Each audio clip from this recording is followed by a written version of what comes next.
para maalala natin, to remind us, Mr. Witness, for these 3 quarters of the Office of the Vice President for which she submitted liquidation reports, magkano ang amount ng confidential fund per quarter? Based on these documents po, ang amount ng kanilang quarterly cash advance ay 125 million pesos per quarter. Ito ba ay fixed amount? Based on these documents po, yes ma'am. At ito ba ay winidrawn ng buo? Based on these documents po, yes po. Punta naman tayo sa another 3 sets of documents shown on the screen for easy reference and document being shown to the witness to refresh his memory. We have accomplishment report dated March 30, 2023, Prosecution's Exhibit P-1-7-B. Likewise, an accomplishment report dated July 11, 2023, Prosecution's Exhibit P-1-7C, and accomplishment report dated October 9, 2023, Prosecution's Exhibit P-1-7D. Likewise, Your Honor, stipulated documents, common exhibits, both for the prosecution and the respondent or defense. Counsel for respondent, would you like to Yes, identify manifest. for the record the counterpart markings on the part of the respondent? Yes, Your Honors. On the part of the Respectively. respondent, yes, Your Honors. These are marked as Exhibit D-1-74-OVP, D-1-50-OVP, and D-1-99-OVP, Your Honor. For the record.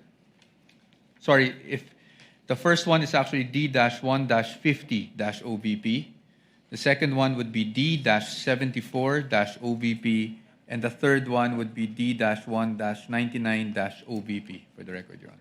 Counsel, D-1-50-DE with respect to the 3/30/23 accomplishment report, not D-1-21-DE? For the first quarter, Your Honors, sorry. Yes, If you may repeat. accomplishment report. For first quarter, it's D-1-50 okay. -OVP, not DE, Your Honor. Dash OVP. Clerk of Court is instructed to kindly correct our records if at all it is different from what the counsel for respondent manifested. Counsel for the panel of prosecutors, Attorney Capunan, you may proceed, ma'am. Thank you, Your Honor. Now, Mr. Witness, for purposes, para malinawan tayo, ano yung mga periods na kinover ng 3 accomplishment reports na to? Yung first accomplishment report po, ang nakalagay po na period covered ay February 6 to March 29, 2023. Yung second accomplishment report po, ang nakalagay na period ay April 25 to June 30, 2023. At yung pangatlo po, July 14 to September 30, 2023. So, 3 quarters ng Office of the Vice President. Tama. Yes, ma'am. Meron dito, common to all of these exhibits, flash on the screen, is the phrase approved by. And there is a signature. There is a signature there. Whose signature is this? This is the signature po of the Vice President Sara Duterte. Familiar to you for the same reason, Mr. Yes, ma'am. Witness. And ano ang ibig sabihin ng nakalagay dyan, approved by, at pinirmahan ng Vice President sa 3 dokumentong ito? Ang ibig sabihin po nito ay inapprove niya kung ano man po yung contents ng kanilang quarterly accomplishment reports. Na-approve ng Vice President mismo. Yes, ma'am. Okay. Now, for our appreciation, punta ngayon tayo sa first quarter. Anong observations mo dito sa nakikita mong first quarter accomplishment report? Based on this first quarter accomplishment report, Meron pong dalawang items dito na hindi kasama dun sa allowable confidential expenses under item 4.8 of the Joint Circular 2015-01. Anong ibig sabihin ng hindi allowable? Bawal? Bawal ba? Opo, kasi yung listahan po ng allowable confidential expenses under 4.8 ng Joint Circular ay exclusive. So kapag hindi po kasama doon, hindi po pwedeng paggapitan ng kanilang confidential fund. Aside from itong sinasabi mong bawal na paggamit ng confidential fund appearing in this document, meron ka pa bang ibang observation? Meron din pong line item for the payment of reward under item B po nung kanilang actual outcome and accomplishment at wala po silang sinubmit na any document evidencing the success of the information gathering or surveillance activities on account of the information given by the informer as required po under item 4.8.5 of the Joint Circular. So itong linalagay dyan ng payment of reward, ang sinasabi mo, Mr. Witness, based on the Joint Circular, violation ba ito? Yes, ma'am, that is a violation po. Bakit ulit violation itong nakalagay dyan? Violation po siya since hindi po siya compliant dun sa conditions ng payment of reward, which is yung dapat meron po siyang supporting document evidencing the success of the information gathering or surveillance activities on account po ng information given by the informer. Sa lahat ng mga liquidation documents na binigay sa'yo or sinubmit sa office ng COA ICFAO, wala bang any dokumento na nagpapatunay na ang rewards na binigay sa informant ay nag-result ng successful activity?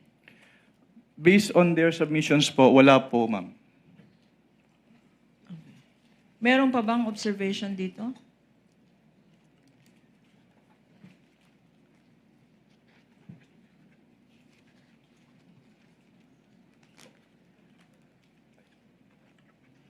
Wala na po.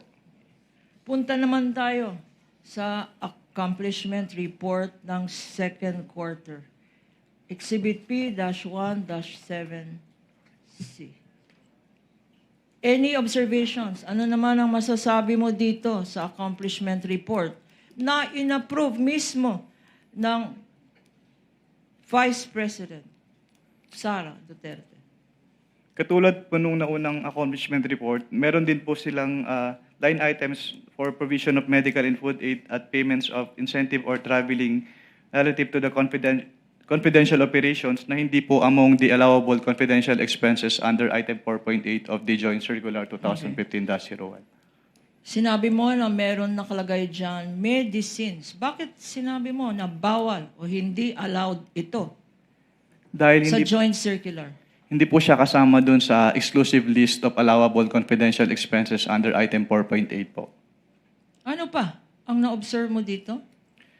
Meron din pong line item for the payment of reward for 12 million pesos, pero hindi po siya suportado ng any document evidencing. Your Honor, objection. I beg the indulgence of the... What is the objection of counsel? Your Honor, I gave some leeway earlier to the witness, but we moved to strike out the witness, strike out the answer of the witness as far as the payment of reward is concerned. Kasi ang pinag-uusapan lang naman natin dito, on its face, kung merong mali sa utilization of confidential intelligence funds in terms of the accomplishment report. He is now going into the findings, which is not part and parcel of this form, which is the accomplishment report, Your Honor. So, Not yet part of it. not yet. So what I'm saying is the payment of reward by itself is not a violation. Indicating the payment of reward here by itself is not a violation of the joint circular, Your Honor. Because we are not yet, if at all, at the AOM level Exactly, and or notices. But kindly reform, counsel. Objection sustained. Ito bang payment of rewards kasama dyan sa tinatawag na allowable expense ng confidential funds? Based on item 4.8 po, yes po, subject to the three conditions as enumerated po. Okay. Ano itong three conditions? Under item 4.8.5 of the Joint Circular, payment of rewards must be made to non-employees of the informers who must be non-employees of the agency concerned, subject first to the approval of the head of the agency, second to the submission of documents evidencing the success of the information gathering or surveillance activities on account given by the informer, and thirdly po, it must be directly related to the confidential operations of the concerned agency. At sa mga requirements na sinabi mo, compliant ba ang Office of the Vice President? Based on their submissions po, hindi po sila nag-submit ng any document evidencing the success po of the information gathering or surveillance activities on account of the information given by the informer. Before we proceed to the third quarter and your further observations dito sa second quarter, magkano ba ang sinabi na amount na ginamit sa confidential funds para sa medicines? Can you repeat the question po? What quarter po? Okay. Magkano ba, if you know, kasi ikaw nag-evaluate, magkano ba ang ginastos para sa medicines For what quarter po, ma'am? Sorry. for the second For quarter? the second quarter. Based on this accomplishment report po, yung provision of medical and food aid ay nagkaka-amount po ng 40 million pesos. Magkano ulit? Based po on this accomplishment report, yung provision of medical and food aid ay 40 million pesos po yung amount. Sa first quarter naman, meron bang entry dyan na nakalagay medicines? Meron pong entry dito for provision of medical and food aid for 40 million pesos po. 40 million pesos. 42 million pesos. 42 million pesos ang nakalagay dyan ngayon. Yes, ma'am. Sa accomplishment report na yan, meron bang inattach ang Office of the Vice President?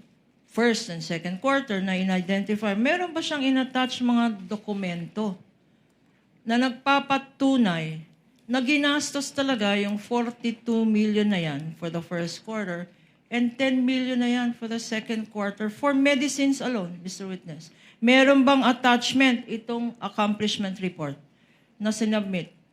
Wala po silang inattach na any document po supporting yung kanilang payment for medicine. Okay. Earlier, minention mo, meron ring gastos for traveling. Magkano naman yun, Mr. Witness? For what quarter po, ma'am?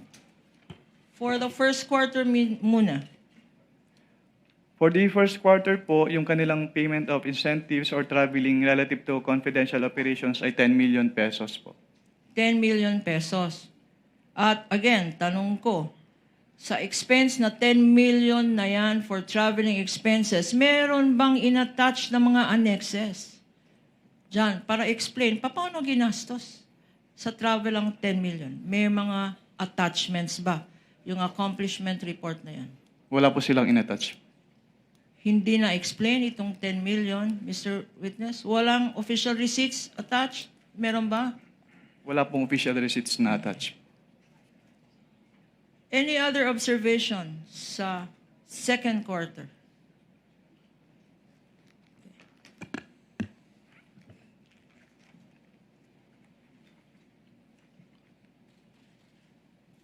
There you go. Okay. Same lang po with the first quarter yung findings po dito. Sa third quarter naman po tayo pumunta. Exhibit P-17-7-D. What are your observations? Ano naman ang masasabi mo dito sa accomplishment report ng Vice President?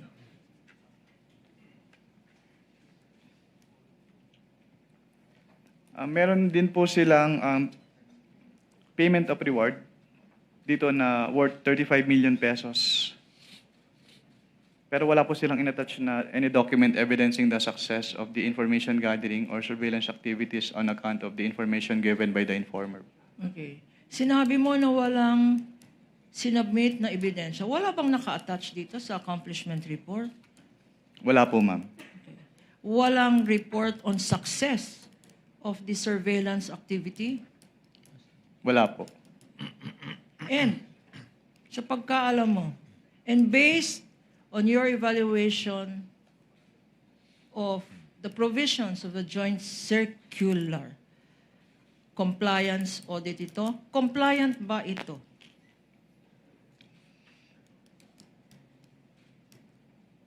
Hindi po siya compliant. Bakit, Mr. Witness? Dahil wala nga pong supporting document po yung kanilang payment of rewards as required under item 4.8.5 of the joint circular. Sinabi mo 4.8 ng joint circular. Ito ba yung pinakita mo sa impeachment court kahapon? Yung 4.8 na yan. Yung provision? Isa po siya sa pinakita kahapon. Okay. Ngayon, magkano naman? Magkano yung item na yan sa third quarter report? For the third quarter po, ang amount ng kanilang payment of rewards ay 35 million pesos. 35 million pesos. Para sa isang quarter lang. Yes, ma'am. Para sa third quarter.